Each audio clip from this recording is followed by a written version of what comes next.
Allora,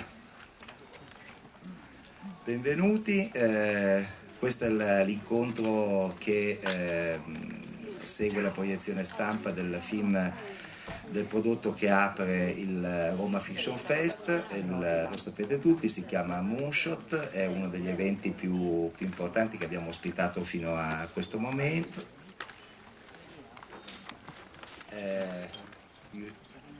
Everything is okay? Un attimo che abbiamo un problema, come diciamo. Ma adesso invece il problema l'abbiamo superato, quindi possiamo incominciare. Dicevo, è uno dei prodotti più importanti che abbiamo presentato qui al Roma Fiction Fest. Buzz Aldrin, credo che meriti un applauso per essere venuto qui da noi. Insieme a lui ci sono Richard Dale, che è il produttore esecutivo, Daniel Lapaine, che è l'attore di MoonShot, e c'è Sherin Salvetti, che è vicepresidente di Fox Channel Italia, il canale che su il canale Sky che su History Channel farà poi vedere questo film. E poi ci sono degli altri ospiti. Sherin, se vuoi presentarli tu. Buongiorno, in sala ci sono naturalmente anche Ben Donnell e Paola Tonella di BBC. Loro sono le persone che ci hanno segnalato questo film e sono i responsabili delle vendite per l'Europa e per l'Italia. Li ringrazio di essere venuti qui con noi. Ok, possiamo incominciare. Io non so se c'è qualcuno che ha delle domande, nel qual caso sì, allora forse è meglio se le fate voi. Prego. Sì, buongiorno, volevo domandare ad Aldrin se ha visto, come penso, il film e se l'ha trovato... Non si sente però.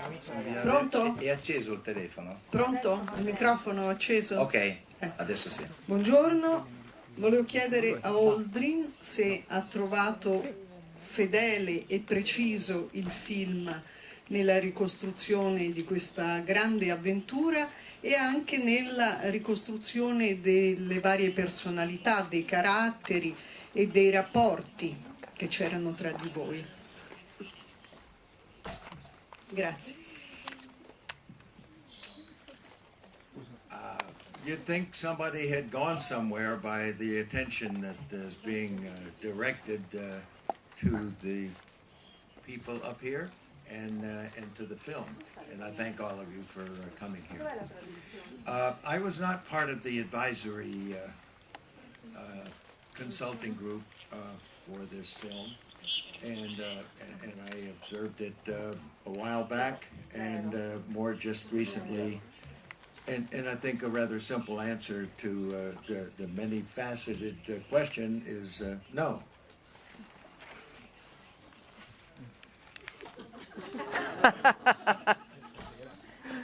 Now, I really didn't come here to try and critique a film or a scriptwriter or a person's portrayal.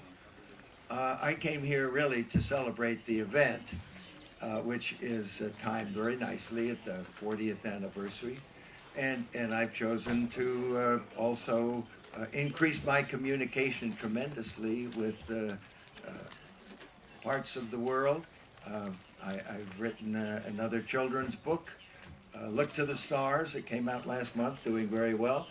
And my recent autobiography, Magnificent Desolation, which is doing extremely well. Of all the 8 books that I've participated in, it was number 8 on New York Times after just 1 week, and for a while was number 1 on the Amazon list.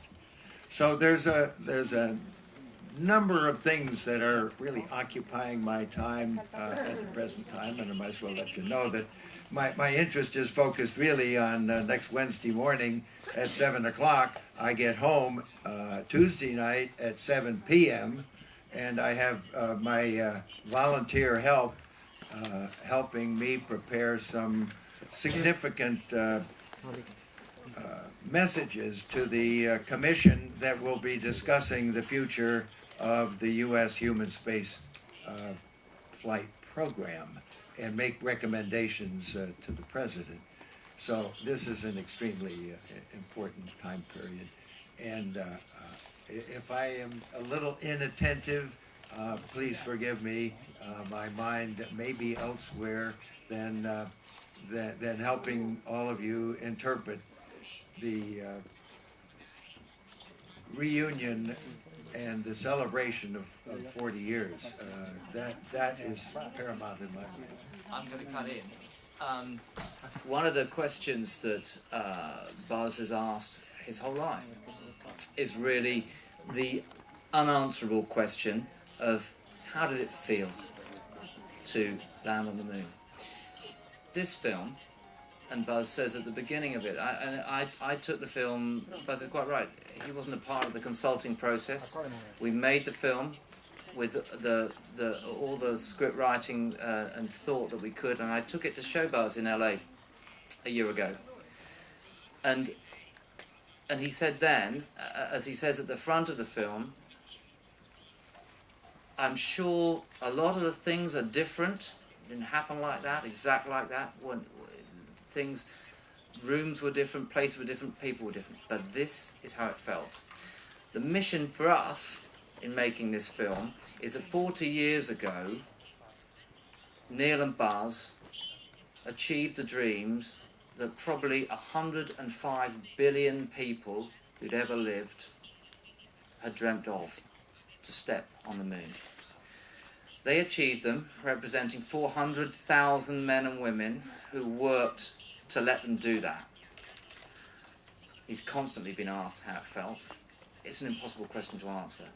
What we've done in this film is to try and take you there, so that you can think and understand and make that journey for yourself, so that you know how it must have felt to be there and to achieve that. Now, is it all correct? Do you know, we've really tried very hard to make it all correct, but it's a big event, a lot of people involved. I'm sure there are things which we would say we could all differ on. Is it how it felt? You know, when you first saw it, Buzz, you agreed. I quote you, and I've quoted it before. It's a hell of a